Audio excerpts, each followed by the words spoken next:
Multiplication of integers. First property हमारे पास closure under multiplication. इस property का क्या मतलब होता है कि अगर हम दो इंटीजर्स को मल्टीप्लाई कर रहे हैं तो उनका हमें फाइनल रिजल्ट क्या मिलता है, हमें ये चीज़ चेक करनी है। जैसे हमारे दो इंटीजर्स हैं -20 और -5, इनकी प्रोडक्ट करेंगे माइनस माइनस प्लस और 25 ज़ा 100।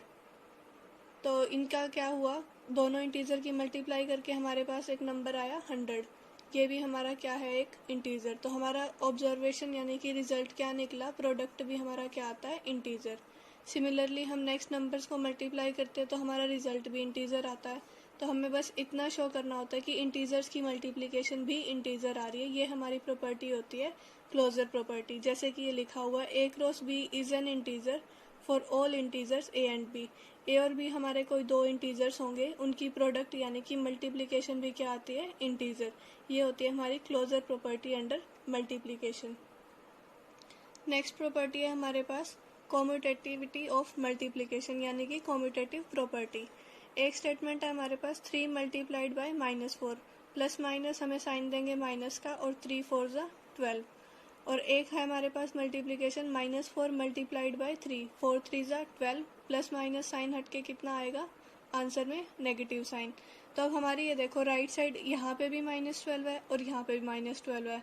तो इससे हमें क्या रिजल्ट मिलेगा कि अगर हमारी राइट साइड दोनों पार्ट्स की इक्वल है तो उन दोनों की लेफ्ट पार्ट्स भी इक्वल होंगी।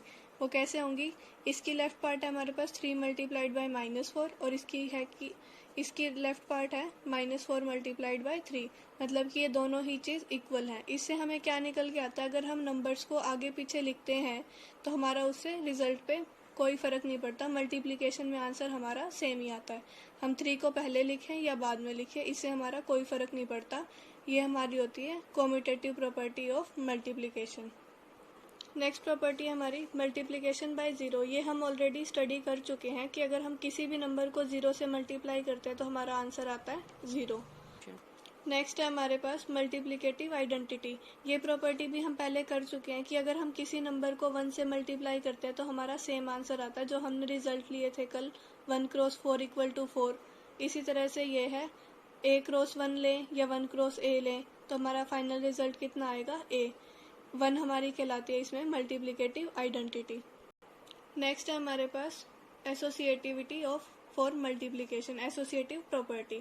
जैसे हमने कॉम्यूटेटिव प्रॉपर्टी करी थी -12 वाला एग्जांपल, जिसमें क्या था 3 क्रॉस -4 की मल्टीप्लाई करें या -4 मल्टीप्लाइड बाय 3 करें, रिजल्ट हमारे पास कितना आएगा, -12। इसी तरह इसमें है कि a cross b, a multiplied by b multiplied by c। पहले हम a की b से मल्टीप्लाई करें उसके बाद c से मल्टीप्लाई करें, या फिर a को हम एज इट इज रखें, पहले b की मल्टीप्लाई c से करें फिर हम a से करें, तो भी हमारा रिजल्ट क्या आता है, सेम। जैसे कॉम्यूटेटिव 2 नंबर्स के लिए था, एसोसिएटिव हमारा 3 नंबर्स के लिए होगा। नेक्स्ट है हमारे पास डिस्ट्रीब्यूटिव प्रॉपर्टी। डिस्ट्रीब्यूटिव प्रॉपर्टी में हम कैसे करते हैं, एक नंबर है हमारे पास जैसे 16 मल्टीप्लाइड बाय 10 + 2, तो इसकी मल्टीप्लिकेशन हम कैसे करेंगे, पहले हम 16 की मल्टीप्लाई करेंगे 10 से, फिर प्लस का साइन एज इट इज़, फिर करेंगे 16 की मल्टीप्लाई 2 से। इस तरह से हमको इसको सोल्व करना है। जैसे ये एग्जांपल है हमारे पास -2 मल्टीप्लाइड बाय 3 + 5। इसको हम दो तरीके से सोल्व कर सकते हैं। फर्स्ट वे तो क्या है हमारे पास 3 + 5 कितना होता है, 8। -2 की मल्टीप्लाई 8 से करेंगे तो आंसर आ जाएगा हमारे पास -16। और अगर हम अपनी डिस्ट्रीब्यूटिव प्रॉपर्टी लगाएं तो कैसे लगाएंगे, पहले हम -2 की मल्टीप्लाई कराएंगे 3 से, हमारा फर्स्ट पार्ट आ गया। फिर जो यहाँ साइन होगा हम वो साइन लिखेंगे, यहाँ पे प्लस है तो हम यहाँ पे प्लस लिखेंगे। फिर हम -2 की मल्टीप्लाई कराएंगे 5 से, फिर इसको सोल्व करेंगे। -2 की मल्टीप्लाई 3 से करी तो आंसर आया -6, और -2 की 5 से करी तो -10। प्लस का साइन जो बीच में था वो एज इट इज़। अब प्लस माइनस हो जाएगा माइनस, इसको हम कैसे लिखेंगे, -6 -10। अब दोनों नंबर्स के साइन क्या है, सेम, तो नंबर हो जाएंगे ऐड, आंसर आया 16, और साइन कौन सा आएगा, नेगेटिव। डायरेक्ट भी हमारा -16 आ रहा था, और अगर हम ओपन करके इसको लिखते हैं तो हमारा आंसर तब भी -16 आ रहा था। अब डिस्ट्रीब्यूटिव हमें प्रॉपर्टी लगाने कैसे है, a multiplied by b + c अगर होता है हमारे पास तो हम कैसे ओपन करेंगे, पहले a की मल्टीप्लाई b के साथ, प्लस का साइन एज इट इज़, फिर a की मल्टीप्लाई c के साथ। इसी तरह से जैसे हमने ऊपर करा, हमारा पॉजिटिव साइन था बीच में, अगर b - c होता है तब भी हम इसी तरह से ओपन करेंगे। पहले ए की मल्टीप्लाई होगी बी के साथ, फिर जो मिडल का साइन है वो एज इट इज़, और फिर ए की मल्टीप्लाई होगी सी के साथ। अब जो हमने प्रॉपर्टीज़ पढ़ ली उनकी हेल्प से हमें क्वेश्चन नंबर 5 करना है।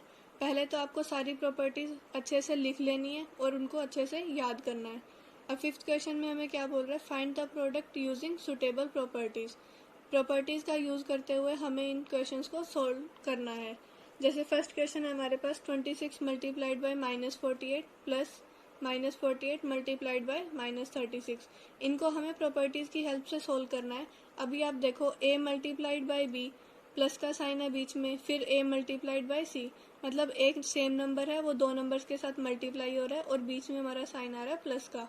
तो ये हमारी किससे मैच हो जाएगी, डिस्ट्रीब्यूटिव प्रॉपर्टी से।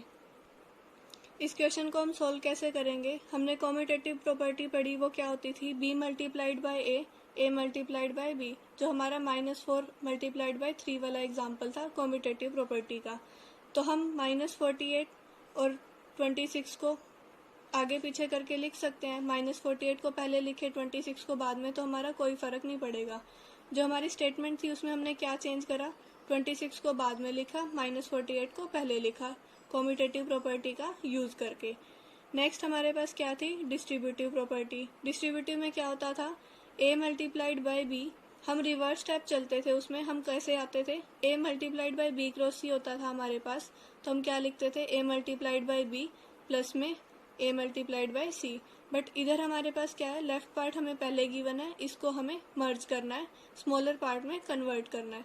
तो अब हमें दिख रहा है कि -48 दोनों में सेम है, वो हमारा किसका काम करेगा, a की जगह, -48 एज इट इज़, फिर हमारी ब्रैकेट स्टार्ट, b का काम कौन करेगा 26 और c का काम कौन करेगा -36। अब हमारे दोनों साइन अपोजिट हैं तो नंबर सब्ट्रैक्ट होंगे, 36 में से 26 सब्ट्रैक्ट हुए तो आंसर आएगा 10 और साइन आता है हमारा बिगर नंबर का जो कि है 36, तो साइन आ गया हमारे पास नेगेटिव। 48 की अगर हम 10 से मल्टीप्लाई करते हैं तो आंसर आता है 480, माइनस माइनस हमें क्या हो गया प्लस, ये हमारा इसका आंसर आ गया। नेक्स्ट है हमारे पास इसका b part, 8 multiplied by 53 multiplied by -125। तो हमने कॉम्यूटेटिव प्रॉपर्टी पढ़ी हुई है, b मल्टीप्लाइड बाई a क्या होता है, a मल्टीप्लाई b के इक्वल। ये हम क्यों लगा रहे हैं यहाँ पे, क्योंकि हमें पता है 8 को अगर मैं 5 से मल्टीप्लाई करूँगी तो हमारा आएगा 40, मतलब कि हमें नंबर को जीरोज़ में कन्वर्ट करना है, इसलिए हम इसको आगे लेके आ रहे हैं।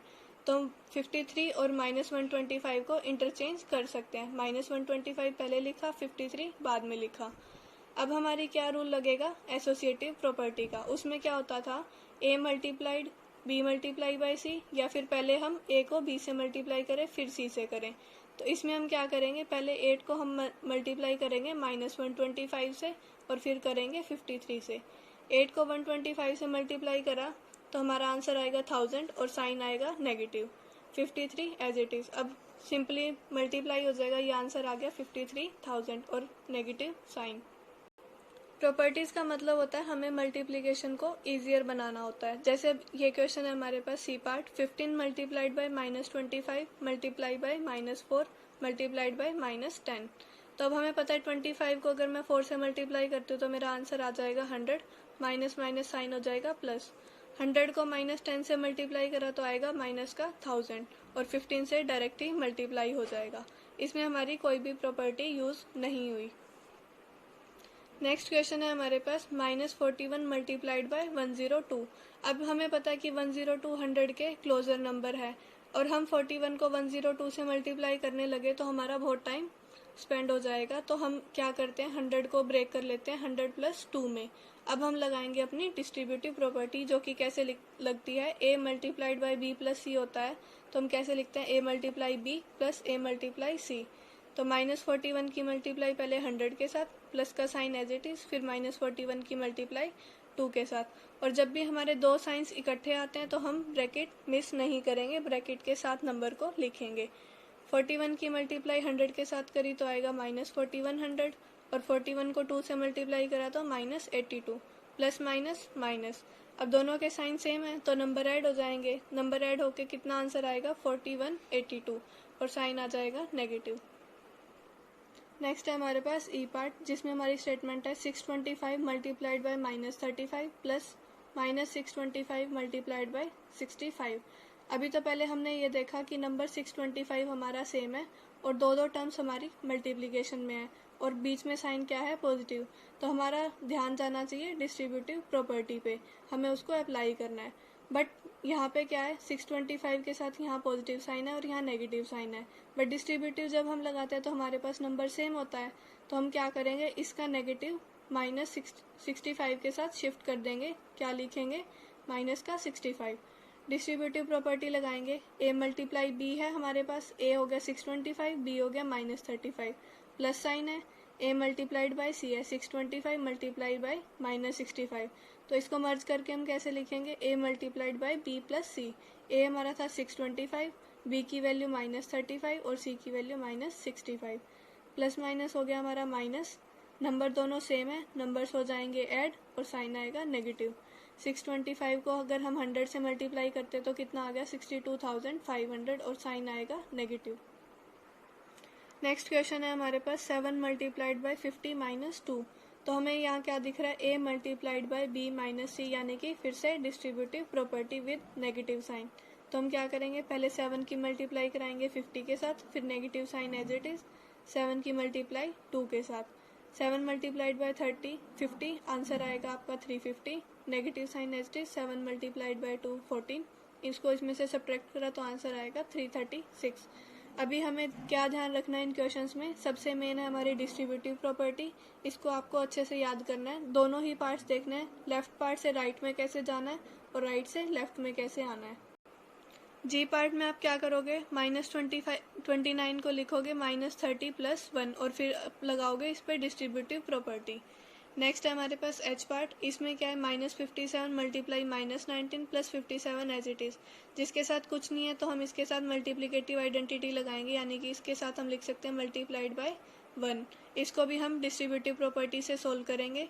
5th क्वेश्चन आपका होमवर्क है, करते हैं अपने 6th क्वेश्चन से।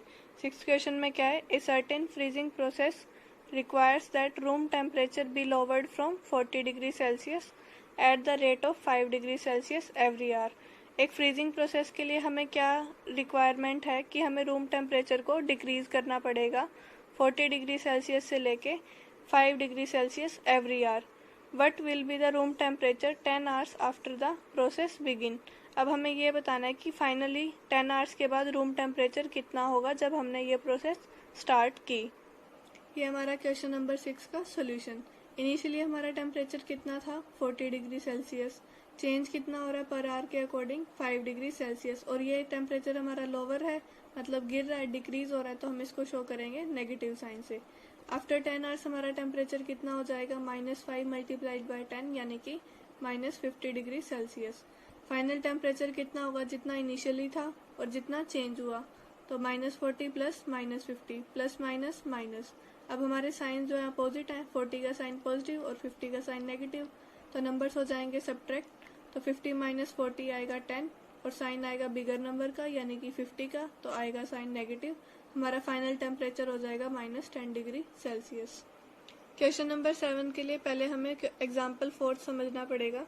इसमें क्या गिवन है, in a class test containing 15 questions. Class test में कितने क्वेश्चन दिए गए, 15। 4 marks are given for every correct answer. ठीक आंसर के लिए कितने मार्क्स मिले, 4 मार्क्स, और -2 मार्क्स किसके लिए मिल रहे हैं, इनकरेक्ट आंसर के लिए। Gurpreet attempts all questions but only 9 of her answers are correct. तो गुरप्रीत ने सारे क्वेश्चन अटेम्प्ट करे, उसके कितने ही क्वेश्चन सही हैं, 9। तो what is her total score, हमें बताना है कि उसका टोटल स्कोर कितना होगा। तो अब सॉल्यूशन है हमारे पास, marks given for 1 correct answer 4, so marks for 9 correct answer कितना हो जाएगा, 4 मल्टीप्लाइड बाय 9 यानी कि 36। Marks given for 1 incorrect answer कितना है, -2। तो अब क्वेश्चंस कितने रिमेनिंग बचे, 9 तो उसके करेक्ट हैं, तो इनकरेक्ट कितने हो गए, 15 में से 9 सब्ट्रैक्ट हुए यानी कि 6। तो 6 इनकरेक्ट आंसर्स के लिए हमारा कितना स्कोर बनेगा, -2 मल्टीप्लाइड बाय 6 यानी कि -12। देयरफॉर गुरप्रीत का टोटल स्कोर कितना हो गया, 36 तो करेक्ट और -12 इनकरेक्ट की वजह से। प्लस माइनस होगा माइनस, 36 में से 12 सब्ट्रैक्ट हुए तो आएगा हमारा 24।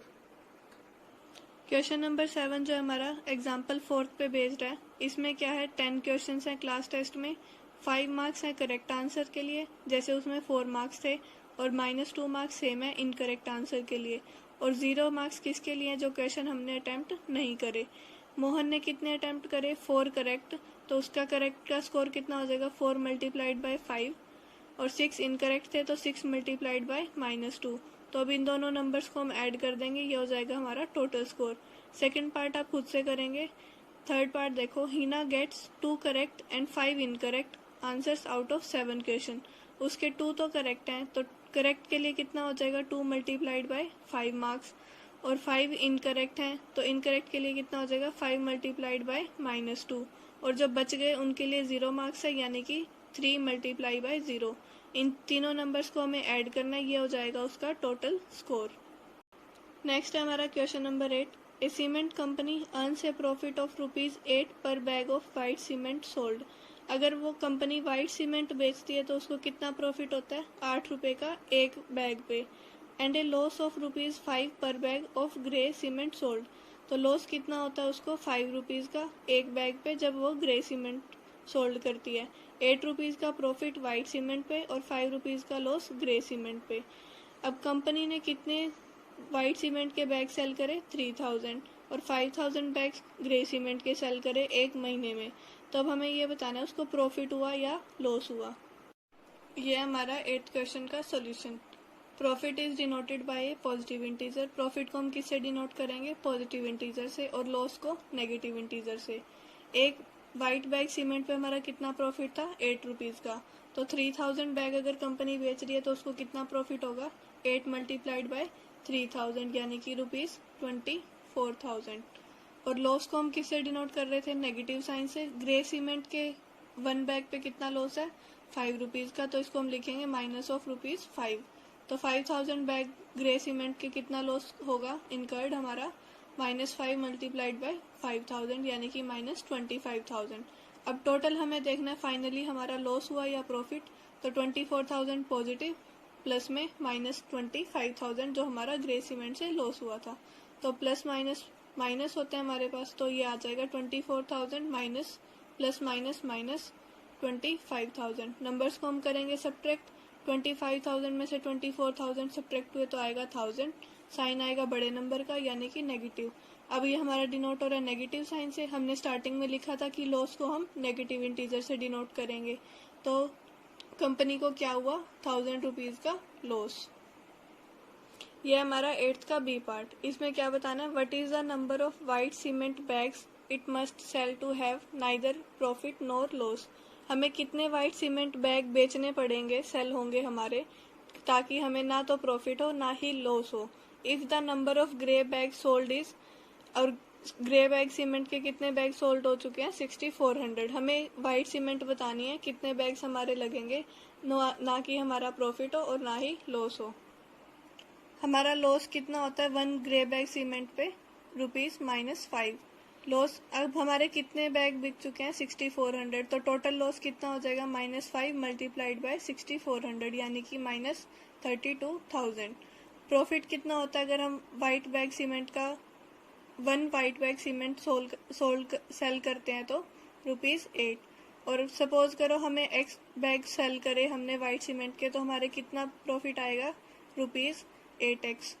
अब हमें ये था कंडीशन कि ना ही हमारा प्रॉफिट हो ना ही लॉस हो, तो हमारा क्या होना चाहिए, जितना हमारा प्रॉफिट हुआ प्लस जितना हमारा लॉस हुआ वो किसके इक्वल होना चाहिए, 0 के। प्लस माइनस होता है हमारा -8x -32,000 इक्वल्स टू 0। ये टर्म हमारे यहाँ पे नेगेटिव है, राइट साइड में जाके पॉजिटिव हो जाएगी। 8 यहाँ पे हमारा मल्टीप्लाई में है तो राइट साइड में जाके ये डिवाइड में हो जाएगा। 32,000 को अगर हम 8 से डिवाइड करते हैं तो हमारा आंसर आएगा 4000। तो कितना हो गया, 4000 बैग अगर हम वाइट सीमेंट के बेचते हैं तो ही हमारा बैलेंस होगा, ना ही हमारा प्रॉफिट होगा, ना ही लॉस होगा।